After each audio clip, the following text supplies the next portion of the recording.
I'd like to talk about how stress management, both eustress and de-stress, is a key component to the sustainability of any program due to the fact that it all goes in the same pot: work, life, training, whatever.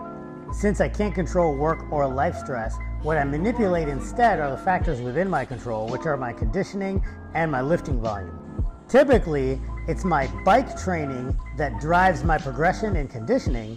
Every once in a while, the bike gets stagnant, and so in accordance with my conjugate conditioning protocol, I gotta mess with the Stepmill instead. So today I'm gonna show you my new Stepmill protocol and explain how it fits into the big picture of my training plan besides just simply burning more calories. So let me introduce you to the Smog of War.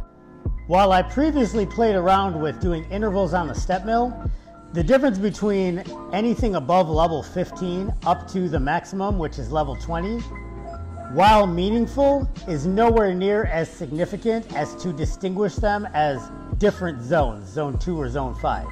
At this point, it's all zone 2 for me on this thing, just there's different levels of zone 2. So as opposed to overcomplicating things and trying to do intervals on the Stepmill, what I do instead is I just do level 18, which is 142 steps per minute, the entire 60-minute, 1-hour time period. What's great about that is while the extra 8 steps per minute is a meaningful amount of additional effort, the perceived effort between level 16, 17, and 18 is almost negligible to me.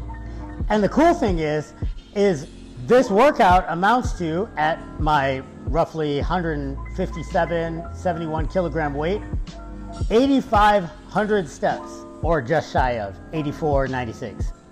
Now that's a very auspicious step count value because 8,500 steps is the value that correlates to the amount of background activity the literature suggests you want to have each day in order to maximize the benefits of the other structured exercise that you're doing.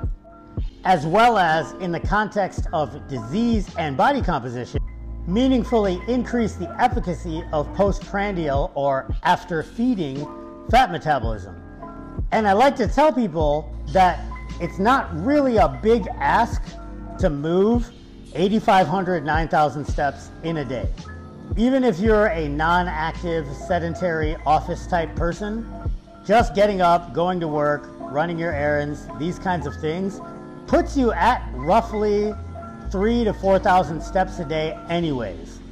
Now, if you compound that with some better decisions, like taking the stairs instead of the elevator, parking further from the store when you go in instead of right up next to it, making multiple trips to bring in your groceries and your stuff instead of stubbornly trying to grab everything so you only have to make one, taking a call or a meeting on your phone while you're doing a walk, or pulling a stand efforting and doing a 10-minute walk after your meals.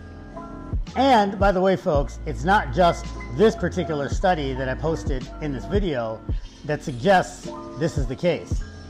There's a significant amount of literature that substantiates this. And also, I can tell you from personal experience, both as somebody that has trained for almost 3 decades now, as well as trained several hundred people, no exercise, no bueno. Getting a little bit of exercise by getting your step count in every day, that's pretty good. Having a routine where you go to the gym for X amount of duration, X amount of times per week, that's also very good. Particularly because there are activities that you can perform in the gym that have specific training effects, training outcomes, and not just burning calories. The combination, though, of having a gym routine and on top of that, a high level of daily background activity to the tune of 8,500 steps or more, that, folks, yields even greater benefits than the sum of their 2 parts. So do your conditioning for your cardiometabolic health, do your weight training for your muscle and bone health, and move around the rest of the day so as to contribute to the effects of the other 2. And of course, don't forget nutrition and recovery. If you're enjoying my content, like, subscribe, and leave a comment down below. Consistency is a superpower. Stay in the fight. Thanks for watching.